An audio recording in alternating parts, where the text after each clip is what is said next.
Level up with Dr. Leyland.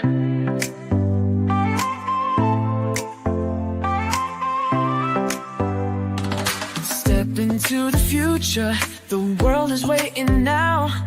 Dreams are in the making, we'll show you how. From the books to the screen, from the stage to the stars. Level up your game, let's raise the bar. Innovation, inspiration, it's in our DNA. Breaking through the limits, we're paving the way. Level up, reach the sky, take the lead, don't be shy. Your story's worth it, your light will shine. At Level Up Academy, it's your time. Oh, it's your time. At Level Up Academy, we rise and climb.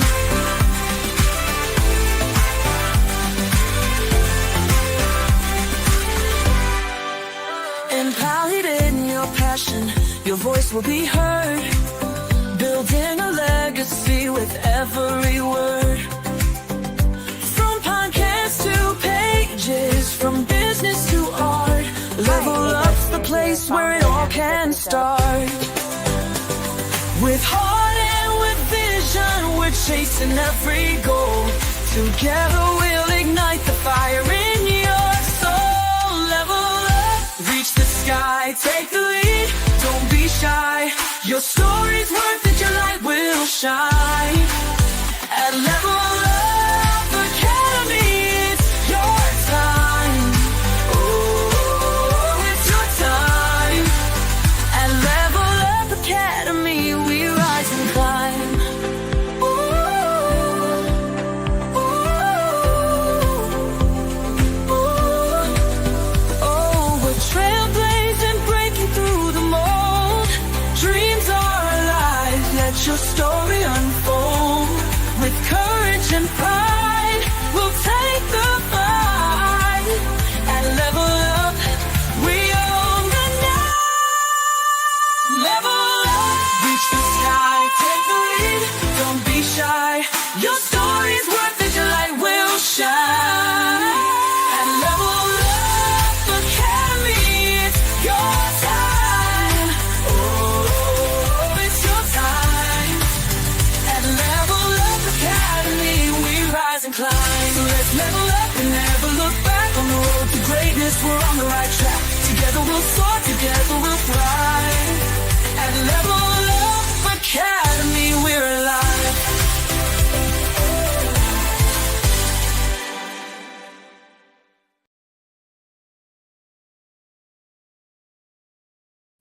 Hello, everybody. I hope everyone is doing fantastic today. Today, we have Leah Garcia here at Level Up Podcast. But first, we got to see our founder and CEO of Confronting Domestic Violence. Hi, Leah Garcia here, founder and executive director of Confronting Domestic Violence. Confronting Domestic Violence is actually founded from my personal experience of surviving a double attempted homicide. I was 8 months pregnant, over 1,000 miles away from home, and had an 8-year-old daughter present at the time. What we do is we have a program that is 2 parts, and it's very well stated in our mission statement. We provide real-time resources to real-time victims, and we offer relocation services when a family has a safe place to go and not the means to get there. All too often, fear and finances are the reason victims stay in their abusive situation. About 20 years later, after surviving that double attempted homicide, I was in ICU. I was in a very bad car accident with a 1% chance of making it. And from there, after petitioning my creator why my life was being spared, is where Confronting Domestic Violence was born. I realized that I had endured and navigated through so many uncharted waters, not knowing where to find resources or where to find help or where to find what I needed at the time that it was needed. As circumstances change, so do needs. So from ICU, Confronting Domestic Violence was born. I decided to talk about post-traumatic growth, what that is, what the journey is to get there, and now to provide these resources to fill the gaps through, at don't know what else to say. That's where we're ending.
Oh, I think I'm muted.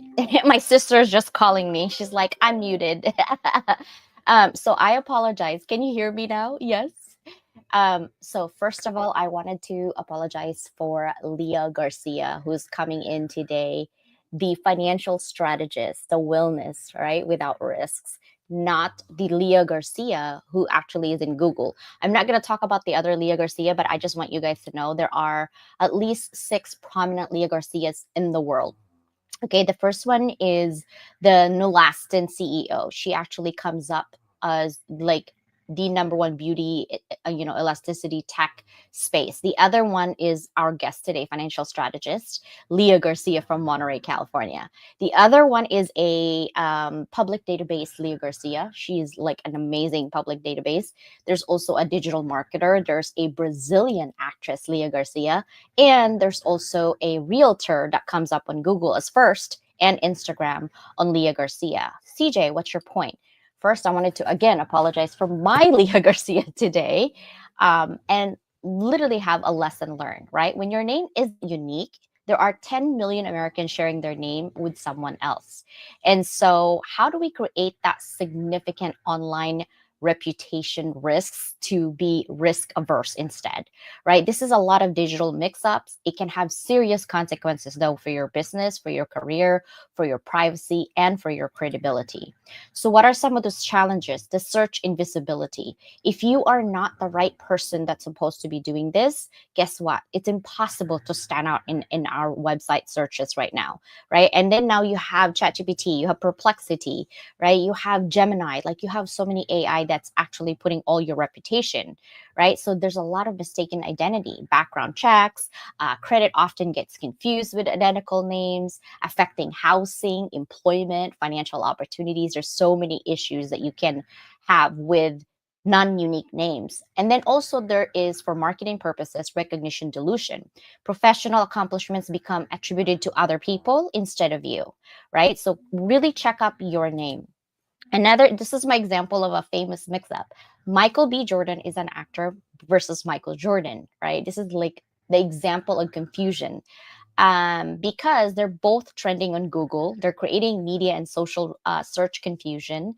And actually, Michael B. Jordan, when he was coming up as an actor, he actually got teased a lot throughout his career about the similarity of names that they have. So he had to consistently show up with his middle initial, Michael B. Jordan, to establish that identity. So that's definitely one of the solution, right? Despite being famous as well, but he still often is associated with Michael Jordan. So that's one famous example. Now, personal reputation risk, this negative association transfer, right? If you are Leah Garcia and you're somebody else and you have a clients coming in, guess what happens? Oh, you're this? What if they don't know you're the right one? they're going to automatically shut you down because you have some other mix up with somebody else that might not be so ideal in the business world, right? Professional confusion, identity vulnerability. So, guys, my advice, look up your name. Okay. Structuring a clear digital footprint is another solution. Watch out for the name distinction. I honestly want you guys to really have a middle name. For me, I actually, if you, my maiden name is Constance Chua. So if you actually put Constance Chua, the most famous one right now is a PhD person who lives in Japan, but she's a Taiwanese or Chinese, and she does research on earthquakes. So you know what? I'm like, oh, she's an educator. We are good. She's a researcher. We are good, right? At least that, if I go back to my maiden name, Constance Chua, that is the reputation I have to like go for. But everything that I've done is Constance Leland. My doctorate is my three masters are Constance Leland. So I'm gonna just probably, keep that name as well moving on, because that really is my differentiator in the digital footprints, right? That name distinction. The bio curation, develop high quality, distinctive bios, LinkedIn, personal sites, professional portfolios, right? Visual consistency, make sure your profile is professional across all platforms. um don't be like professional on LinkedIn and then like not professional on Instagram or YouTube, right? And then also look at search monitoring. Monitor your name through Google, through ChatGPT, to Perplexity, to Gemini, right? And building your brand clarity grid. I literally think that you need to put your, if you have a name that is similar to other people, make sure that your credentials are distinctive, they're strategically positioned, and also making sure that your values guide your professional decisions. John Lee's digital transformation. This is kind of like an example. He was a software developer and he has a very common name. So the LinkedIn visibility improvement on LinkedIn, actually search him like 85% move up. The email accuracy, that people email him or DM him, and then the first page results, because you want to be on that Google first page within your name. That is the goal for all business owners, right? So action, create your brand clarity grid, audit your identity, look at your digital presence, and implement strategic implementation. It takes about 6 months to 12 months to actually do that, guys. So make sure you do that. Okay. OMG. So let me talk about 50 inspirational connections, and I will bring up Leah in a minute. So here are 3 reasons why you should apply for 50 inspirational connections. Your voice matters, and this platform actually makes sure you are heard. You'll get featured in our podcasts, our magazines, our live stream.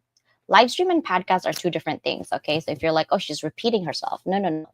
My podcast is audio only. My live stream is video and audio, which is right here on YouTube, Facebook, and LinkedIn. You'll also join a circle of 50 heart-centered leaders changing the game. So this is the Google Forms that you'll be on my website. Go ahead and plug it in. It's free. There's no, attached money or anything like that. All right.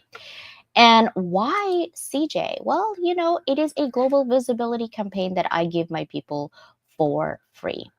Now, before I bring in Leah, I want to talk about my niece, Elise. We are going to update you as soon as my sister Danielle gives me an update on what's going on. I believe she talked about it on Susanna's show.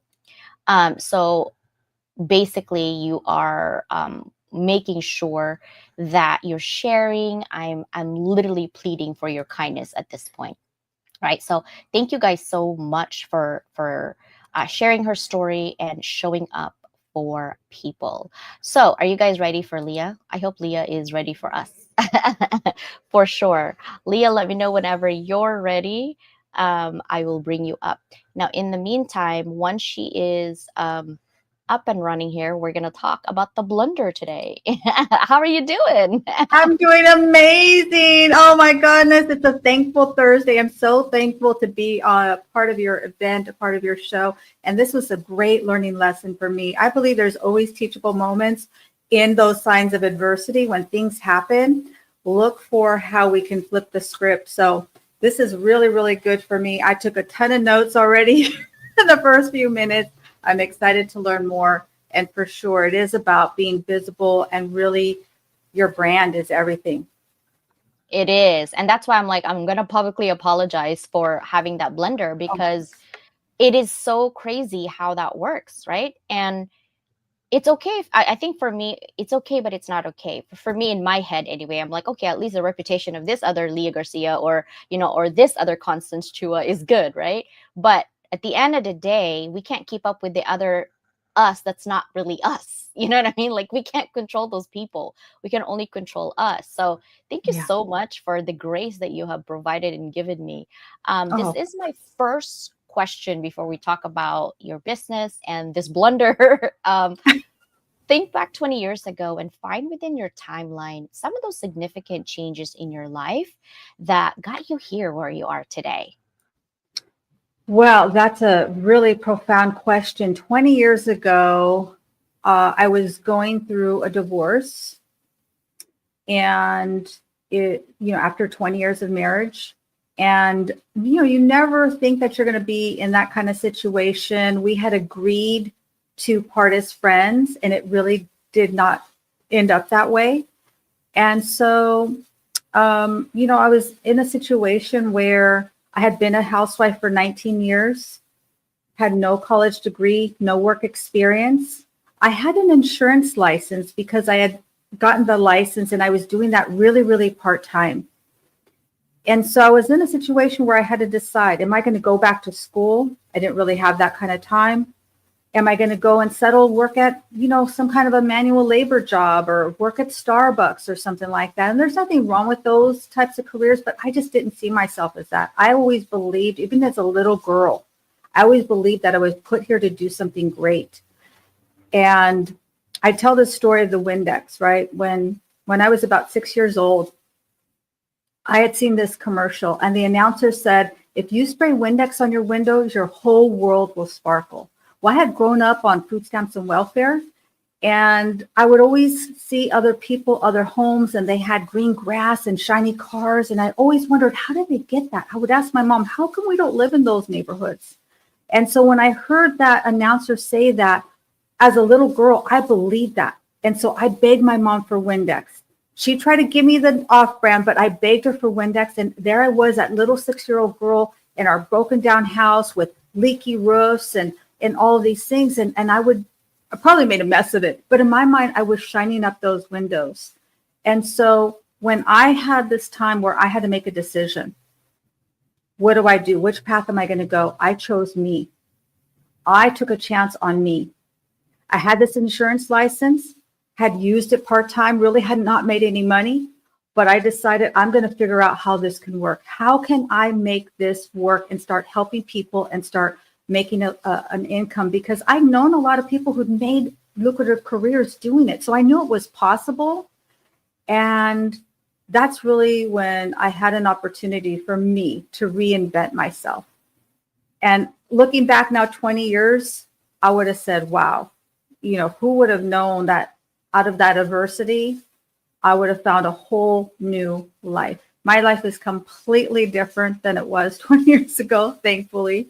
And yeah, that's a phenomenal question. I love that. That's a great kickoff. Awesome. Yeah, I always wanted to see the minds and the brains of people that I ask. Yesterday was actually really funny because the person that I asked was 35. He's like, okay, 15, 15. I was like, yeah, okay.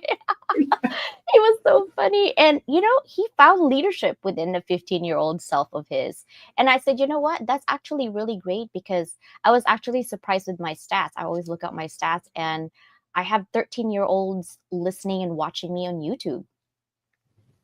And I asked my daughter, because she's 17, and I said, why the heck would your friends be following me on those conversations in YouTube? And they're like, Mom, some of my friends are really serious about business and education because their parents are, so that's why they listen to you. But I think it's boring, so she just leaves.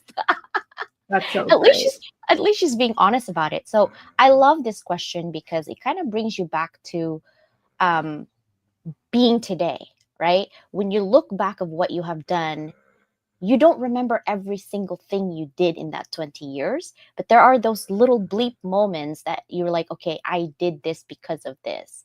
And like you said, you turn your pain into purpose. So I appreciated that very much. Now, let's talk about the blunder, and then we'll talk about you.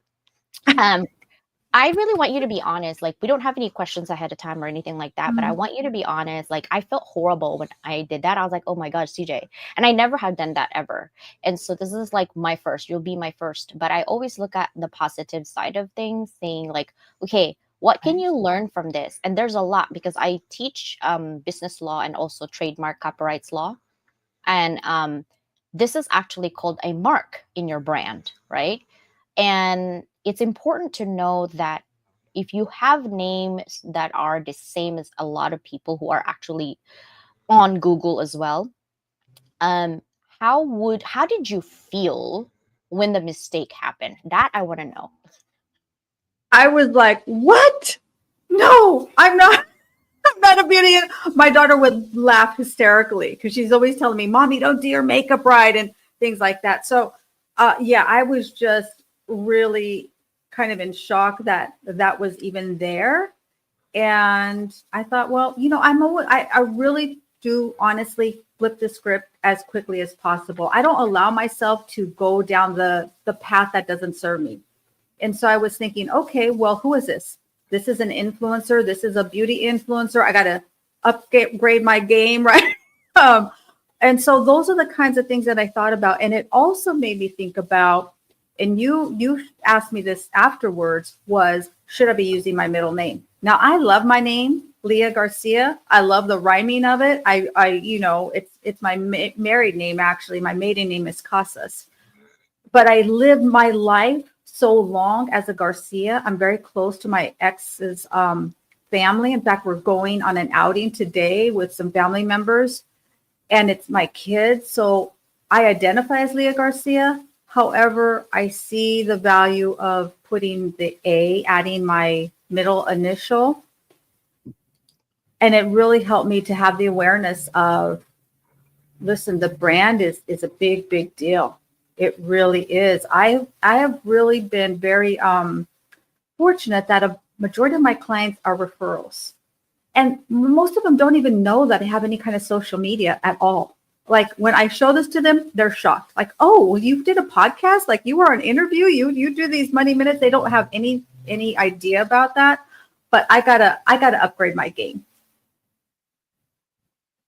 This is a live case study on publicity and ownership and accountability for me, and also awareness on names blunder. Like this is literally a good case study. When Noni actually brought it up, and it got me to thinking, I'm like, wait, so I have the wrong Leah Garcia?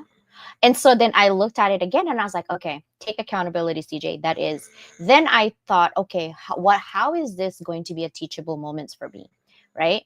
And I learned that, okay, you're in publicity and visibility. And so how can you actually make your Leah Garcia more visible? So then I started finding solutions to help you. And I'm like, okay, last name, because Michael B. Jordan and Michael Jordan has that same issue, right? And he has tried all his life to be him, and everyone always compares him to the Michael Jordan.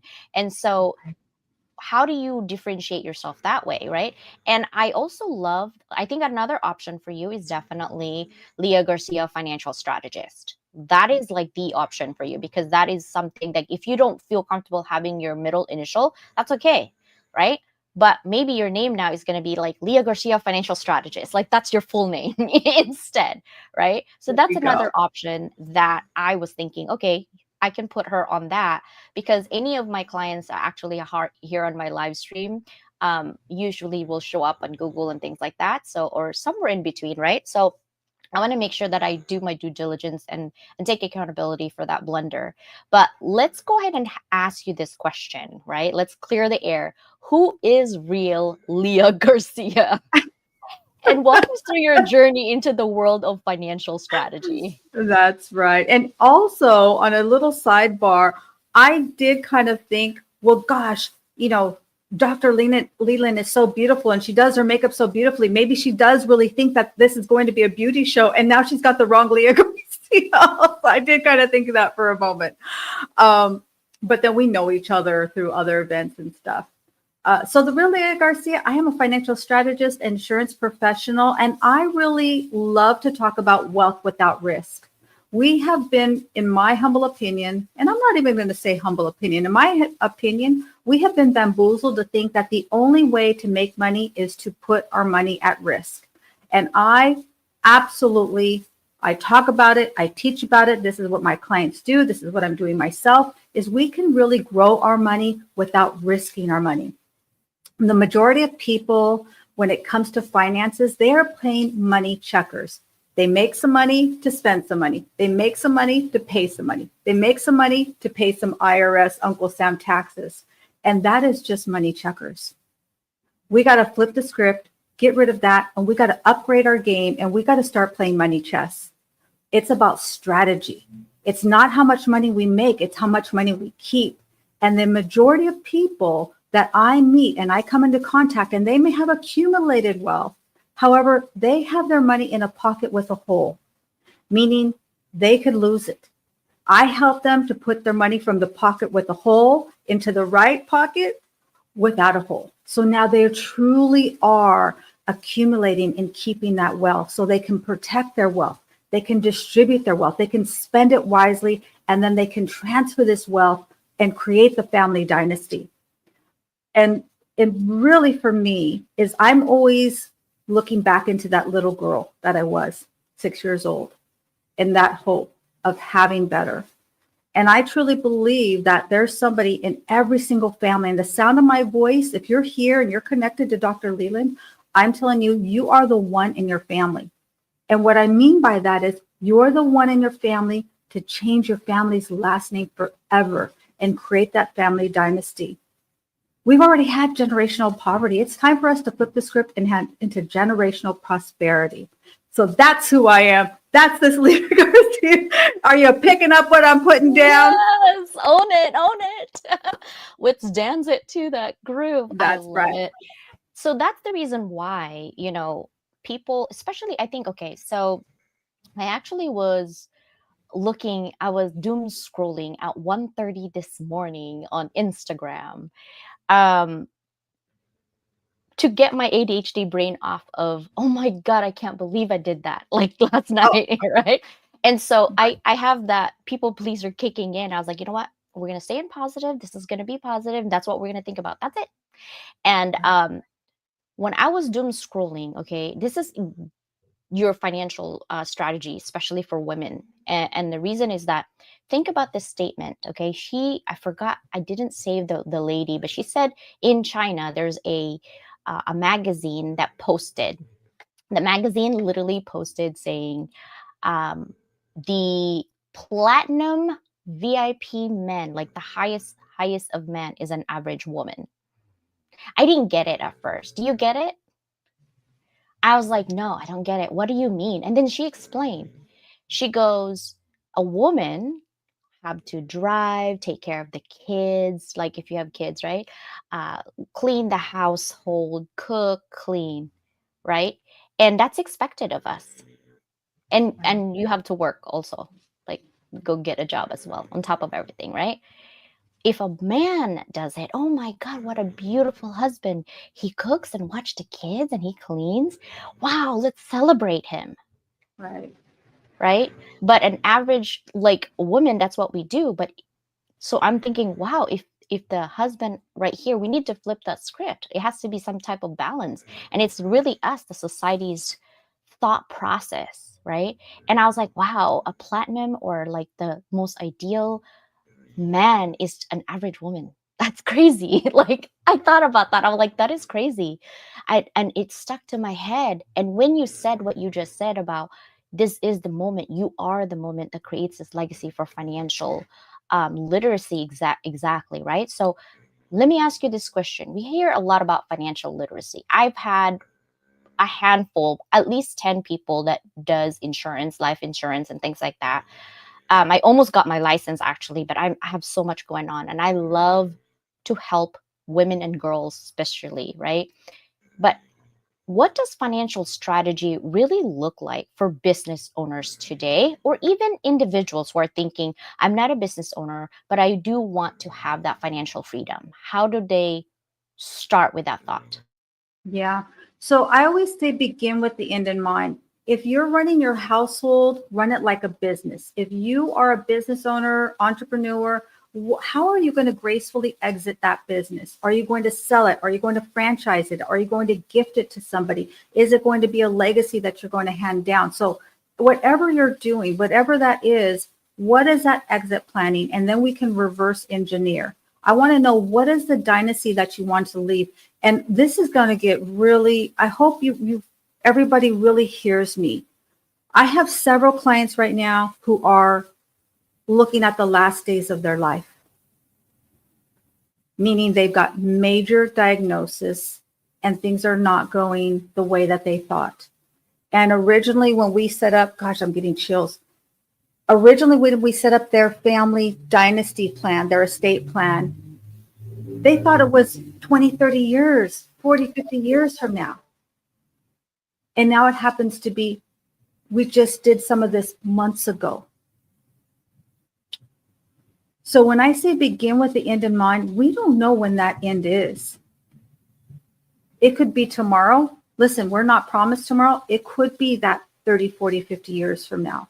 So we have to understand that when we talk about financial strategy, it really is playing chess. Looking at my one-page financial plan, putting in the proper foundation, and the core layer, the first layer, my wall of wealth is like layers of a cake, right? You start at the bottom. And unfortunately, many well-meaning people, they forego putting down the first layer. They don't put down a foundation like on a house. And they try to put on the roof and the windows. And that may work for a while. You may make a lot of money doing that. You may have some success, but it's not sustainable. And that first layer, we have to have the proper type of health insurance. We have to understand our deductibles, where it works, how it works, when we can use it, when we can't use it. I have got a couple of clients right now, they're trying to get out of their HMO to get a PPO to get access to the doctors that have life-saving measures. So health insurance, if you have it through your employer, understand, go to HR, understand how that works. If you were to have a major diagnosis, can you get to Stanford? Can you get to UCSF? Can you get to Envita in Arizona to be able to get that treatment? Have some type of permanent life insurance. Term life insurance is great. Have a life insurance outside of your employer, and especially with living benefits, meaning if you get sick, hurt, can't work, accident, critical illness, that you can access some of that cash right now while you're living, maybe for life-saving, maybe to travel the world. We don't know what that would be, but you definitely want to have the living benefits and some sort of a disability plan. I really use the life insurance as a disability plan for my entrepreneurs and self-employed. So hopefully that gives people kind of a core foundation of some things to really think about and ask themselves, some questions to ask their financial person. If all they're talking to you about is life insurance, they're selling life insurance. Okay, let's be real here. If they're talking to you about just, your 401k and your stocks, that's great, that's cute, but then they're selling stocks and 401ks. You need somebody that has a full platform that they can access anything that you want financially. You actually answered my next question, I believe, in a general sense, but I wanted to actually ask, what is the number one mistake entrepreneurs make when it comes to managing or scaling their finances? Because I've heard also from other financial gurus that I've talked to that this is what they do for a living for 30 years, right? And they make money, some are 10 years. And I love the living benefits, because that's what it's been coming up for the last 3 years in my ear, is the living benefits. And I don't understand much more about it. But I also heard a fountain of money. You just open the faucet, take a loan for your business, but then pay yourself rather than the bank to do it for your business. I was like, oh, that's pretty cool. But as an entrepreneur, we always look for money somewhere else, right? Now, how can we use insurance to help us to scale our business? Is that even something possible? You asked a lot of questions in that one let me kind of highlight something that you shared, because I think this is a real misconception. I see this a lot on social media. Living benefits is so much more than a cash flow. It absolutely is. It's that faucet that can pay you a lifetime income, which is incredible. I love doing that. However, it's also cash that you can access if you had a diagnosis. And let me give you an example. I have a roofer. He's been my client for many years. He actually has a great health insurance policy coupled with the term life insurance with living benefits because he's a roofer. He doesn't have disability insurance. And he experienced a heart attack about 3 years ago. The medical bills, and by the way, he's in Hollister, California. He went directly to Stanford, which is the #1 cardiac facility, probably almost in the entire US. And he got treatment. He did physical therapy and all of that. Well, his medical bills were over $350,000. But because of what I put him on, his medical plan, his out of pocket was literally $1,500 and going directly to the #1 facility that he needed to save his life. With that, coupled with that, because I always like to partner together, he owned this term life insurance with living benefits. He received a check for over $225,000, cash paid directly to him.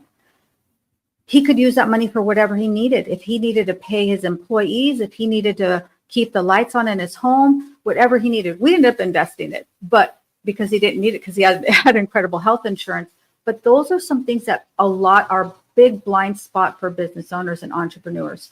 What is the #1 mistake entrepreneurs make for managing or scaling their finances? In my opinion, those are two different questions. When it comes to managing, a lot of entrepreneurs, we think we have our money in here. We've got it all in here and we think we've got it all figured out. No, we have to physically have it in writing. You got to know what your profits or losses. I call it a spending plan. I don't believe in budgets. I believe that budgets are punitive. They make us feel like we're on punishment. So I look at what is the income coming in, what is the outflow going out.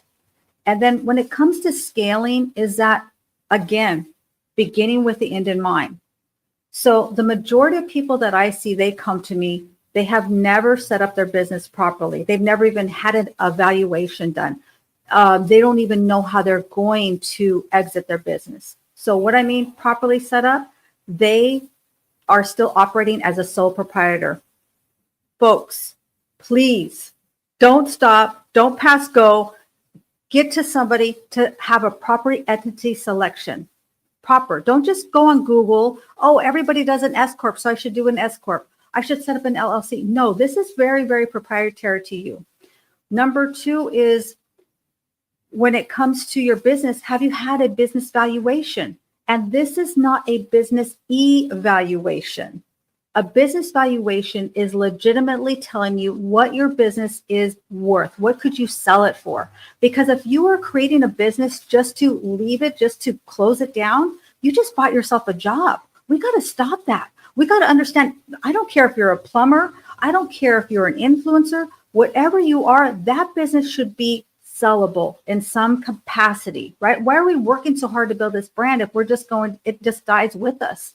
And then number 3 is, how are we going to leave this business? Do we sell it? Do we franchise it? Is it somebody we're going to give to someone? Are we grooming someone up to take it over? So those are the 3, I would say the 3 biggest things, the biggest, I'm going to call them booby traps that my entrepreneurs and business owners are in when they come to me. I love that. I love that. And I want to go back to the example that you use for, making sure that your goal should be in mind. And I like that idea because everybody's gonna have a disease. That's literally guaranteed. One way or another, right? Everyone.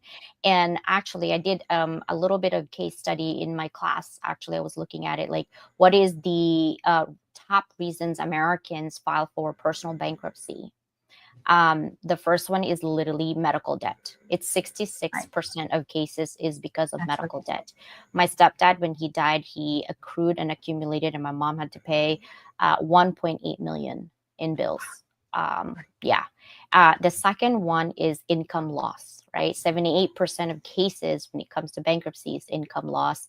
Another one is mortgage housing struggle. right? Especially with interest, it's 45%. And then credit card debt or overloading yourself of credit card debt, it's about 44%.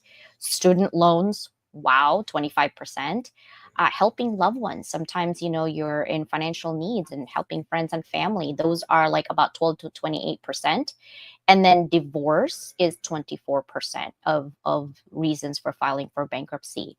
But it was really clear to me that the top three, mortgage, credit card debt, medical, actually four, income loss and medical debt was really high. And so I'm glad that you talk about that, because when it comes to like what you said about living benefits, right?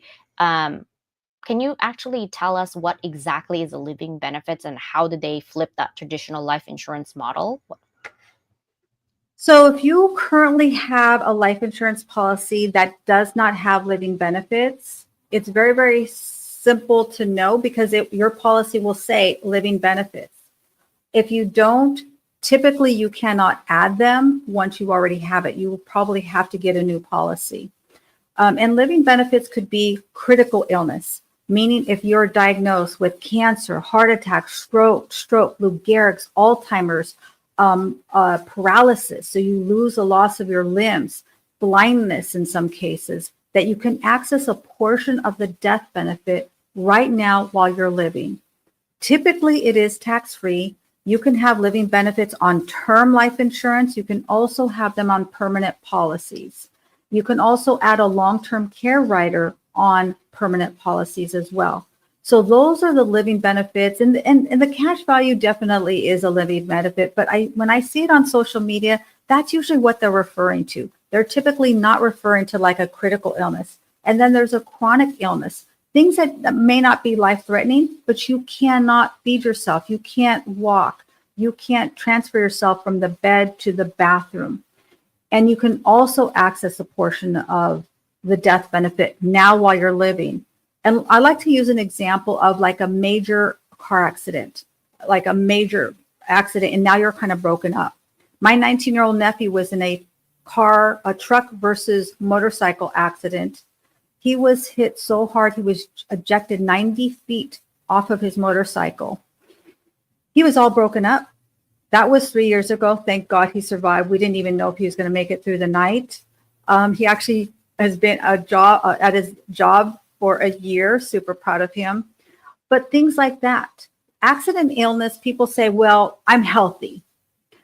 We don't have cancer in our family. But an accident can happen at any time. And you can access a portion of that death benefit while you're living. Again, typically it's tax-free. Typically, you can use it for whatever you need. It's indemnity style, meaning that the cash goes to your bank account and you distribute it. If you need to pay the bills, you need to hire someone to come and take care of you, you need to pay your employees, it goes to you and you make the decision on how you use those dollars.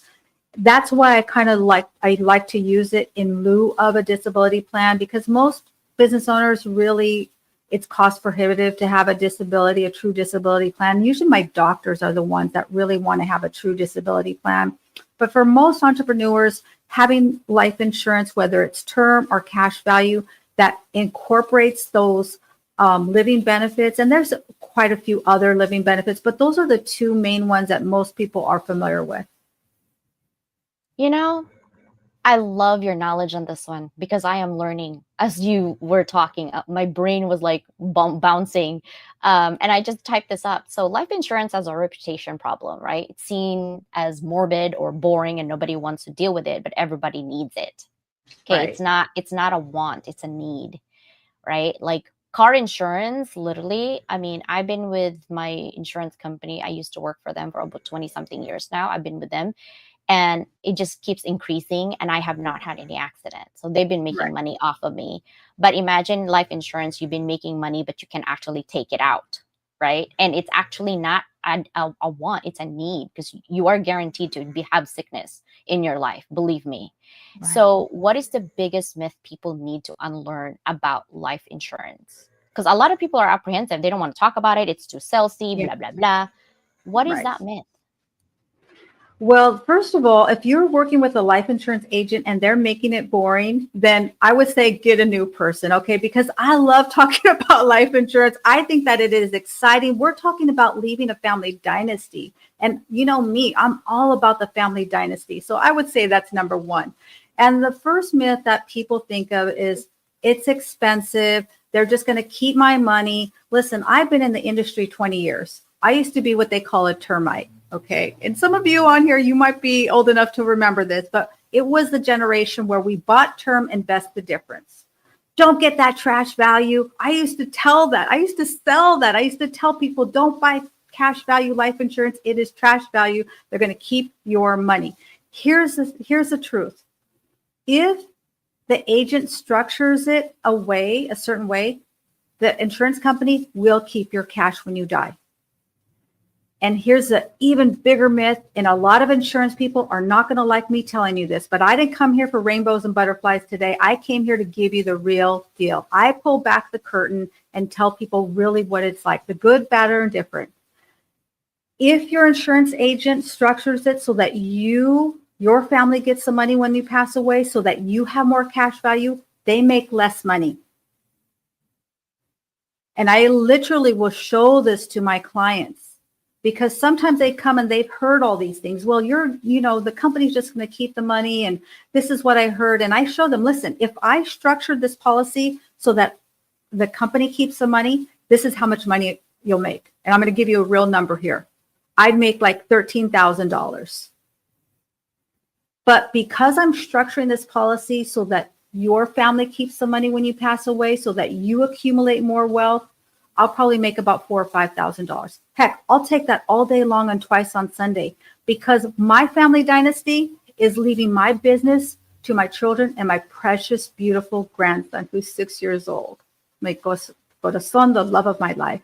And one day he's going to look across the Zoom or look across the social media, and people are going to tell him, you know what? You know why our family is so taken care of? Do you know why we have this family dynasty? Do you have any idea why when things happened, we weren't devastated? It's because of what your grandmother put in place for us, because what your grandmother did for us and our family. That's my family legacy. So I may make, quote unquote, make less on that one transaction. Most insurance agents, I'm telling you, they are transaction oriented. They're just looking for that quick dollar. I'm here for long term. I've been here 20 years. I plan to be here another 20,000 years, right? But I always am thinking with long term. Like I said, I'm beginning my business with the end in mind. So hopefully that, takes off a veil of that or some of that and behind the scenes. I love that. I know that because I used to be licensed in insurance, but more of car and home. I was a PNC, right? I did PNC and I was licensed in like 10 states. Hawaii was the hardest to test out, but I did Hawaii. But here's the thing. I'm so glad that you actually do that. And I see that where your heart is, right? When you help others, others will help you back, and it will be tenfolds back, right? It's okay to make money, but not be greedy about it. And I love that you're doing that, because you're not only helping your family's reputation, to be honest, you're also helping the other family, which is a ripple effect of positive, right? So I love that you're doing that for people, and thank you for that drop literally of information.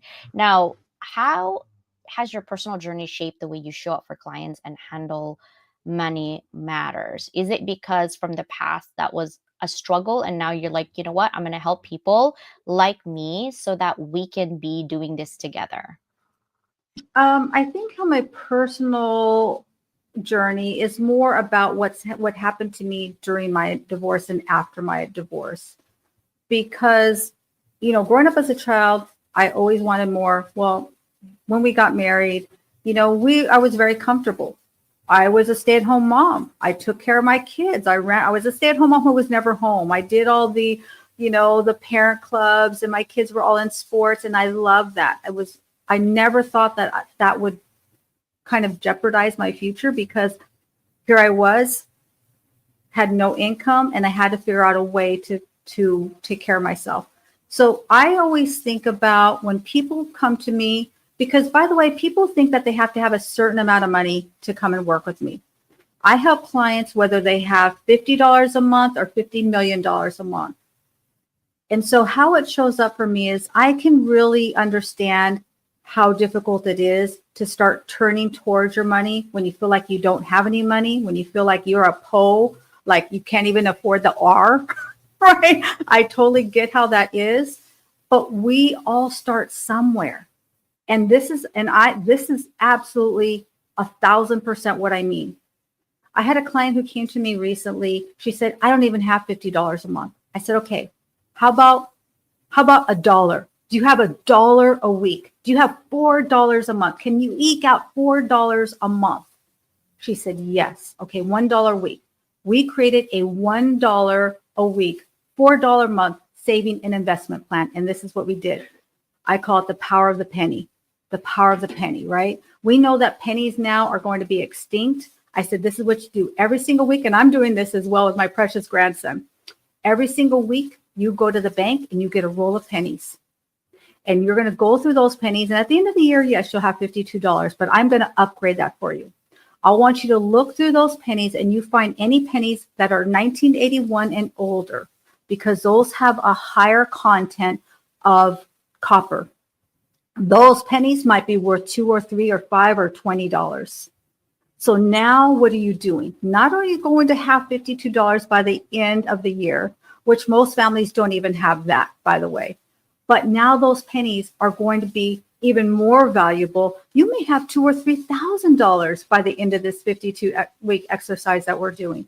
So I think that it really, because I have had to learn the hard way, it really has helped me to think, I think what I teach is not really being taught.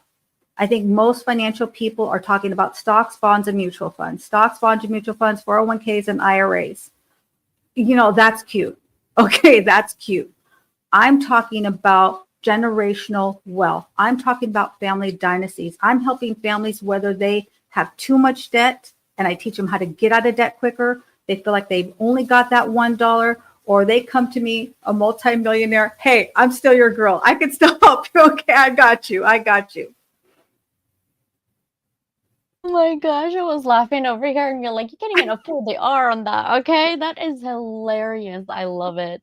Um, you know, yeah, I love that you actually are giving legacy with guided integrity. I love that you have such an integrity in that. I love beauty and brains and balance sheets, literally, right? Because there are things that we make and decisions in life that affects us for the rest of our life.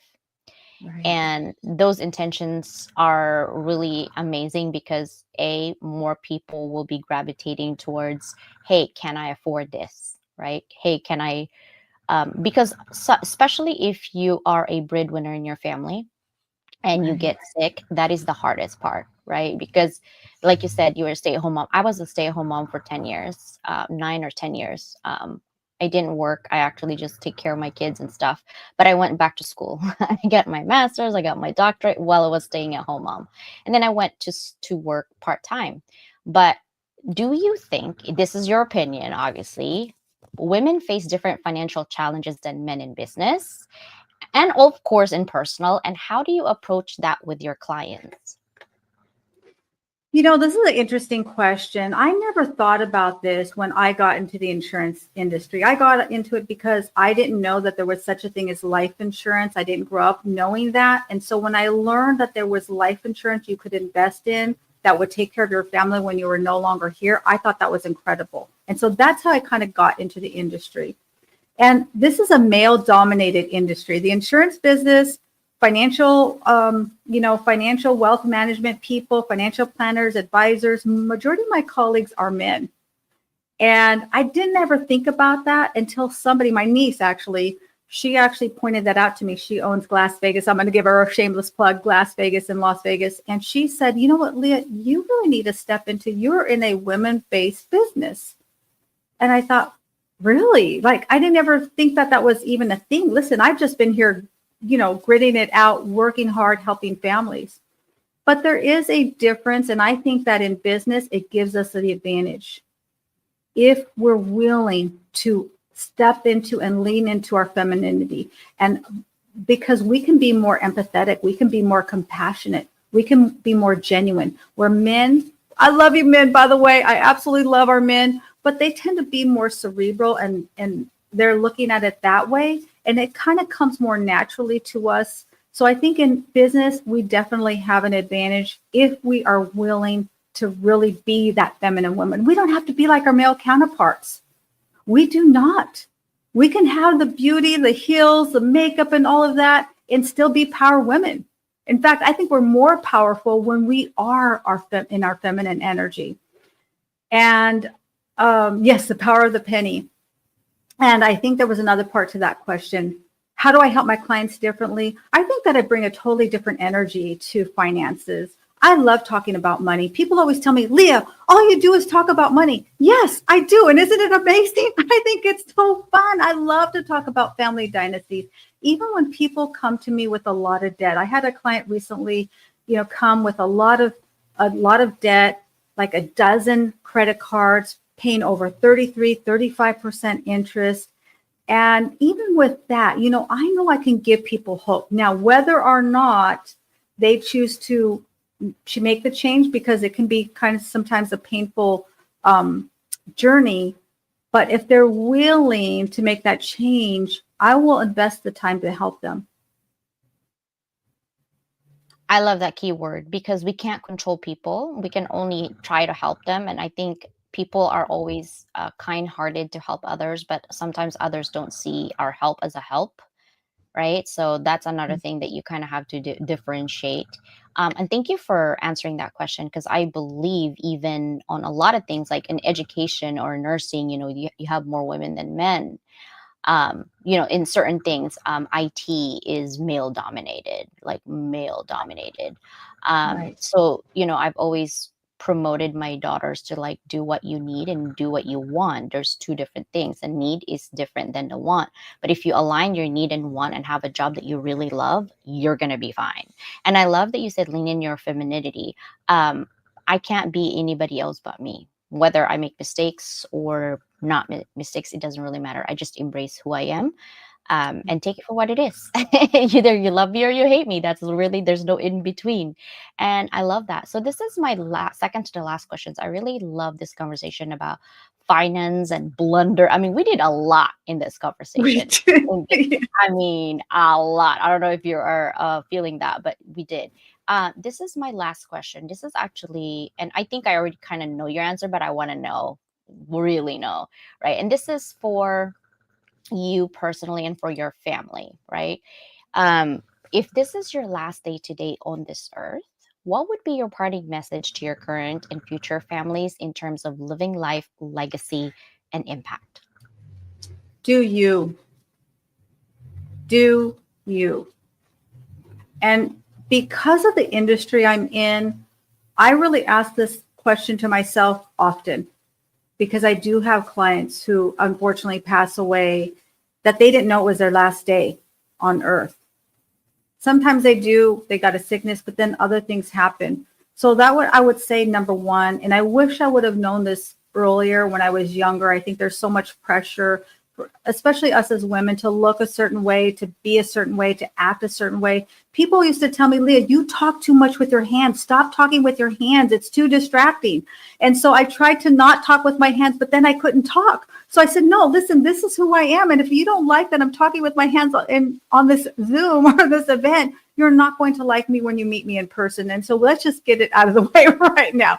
Right. So I would say, number one, do you. And no matter where you are, I think that I know, with every fiber of my being, we really can flip the script and leave our family better than we were. See, what happens is everybody has to start over again. We have to stop doing that. Don't leave this earth with a ton of debt and leave your family to deal with it. Don't leave this earth with a ton of, no living trust, and now they have to go to the courts. Right. So I would say, do you, and understand that you really it's our fiduciary responsibility to leave the next generation better than we were. I love that. Thank you so much for your time today. I appreciate you guys. I appreciate you. Thank you for the follow. Thank you for the subscribe if you're not subscribed in YouTube for Leah and myself. And we definitely need more money talks conversation. Susanna and I actually are doing Unmute by Design series on psychological effect. And maybe we can mix you up in there on psychological effect for finances because it seems like money is always the root of all like miscommunications or um, tension, right? In business and in personal. Money is always like that conversation where people somehow get in trouble or have a bad conversation or very uncomfortable, right? And I think if you have plenty of it, you wouldn't be uncomfortable. It's just saying, right? And so Yeah. thank you so much for coming in. Sharon, thank you for being here. Annie, my sister, my brother, Susanna, thank you so much, Platine. Thank you for coming in. I Thank you. noticed a teacher in my class last night. I'm glad they weren't visible on the camera. Yeah, I actually do use my hands too, and I try to like notice my hands are always here, like but I have Yeah, like my fidget brush, like I'm fidgeting down there here you because go. my ADHD is just like trying to focus. But my husband is Italian, so it's okay, it's That's acceptable all for my right. hands. That's what we get our manicures, right? So that Right, we can use actually took all of mine that. off, yeah. But, thank you for all of what you do, and the journey isn't just about financial, guys, it's sacred, right? Answered prayer for generations, like, think about that, and the foundation for what's to come next. You never know what you need, but you better have something now rather than not have at all, right? So thank you, Leah, for being here. Thank you, everybody, for being here. Homer, Mike, Right. Thank you. Sharon, and I think you had a couple friends coming in at the very beginning as well. Omar was here. Kendra, I don't know if she was your Yeah. friend, Yes. and Meryl Cass also. So thank Hi, them for Meryl. being Thank here. you. We appreciate you, and we will see you on Sunday with Susanna at 7 p.m. Bye, everybody. Thank you so much. Bye, Leah. Thank you for being here. Thank you.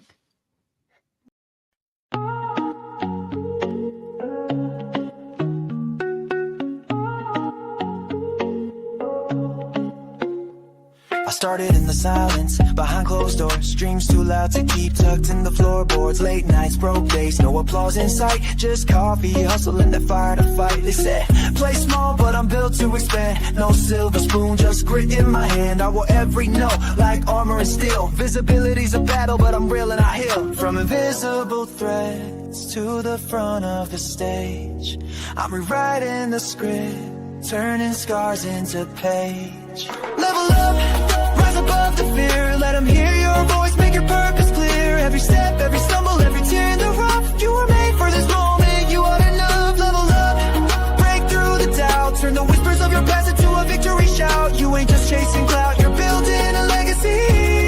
Now the world's gonna see what they couldn't believe. Yeah, yeah. What they couldn't believe. See the back end, just a headline glow. But success is built slow, where the struggle don't show. Algorithms change, but your mission's divine. You're the brand, you're the vision, you're the power behind. You gave free just to prove you have value inside. Now it's invoices paid and your name amplified. You're not just in business, you're changing the game. And your visibility, that's more than a name. No more shrinking, this is expansion. No more asking, this is commanding. You've been the spark, now you're the flame. Entrepreneur by fire, fueled by name. Level up, rise above the fear. Let them hear your voice, make your purpose clear. Every step, every stumble, every tear in the rough. You were made for this moment, you are enough. Level up, break through the doubt. Turn the whispers of your past into a victory shout. You ain't just chasing clout, you're building a legacy. Now the world's gonna see what they couldn't believe. What they couldn't believe. To the late nights, the lost friends, the risks you took, to the brand you built and the space you shook. Here's your crown, your moment, your spotlight beam. You didn't just chase the dream, you became the dream.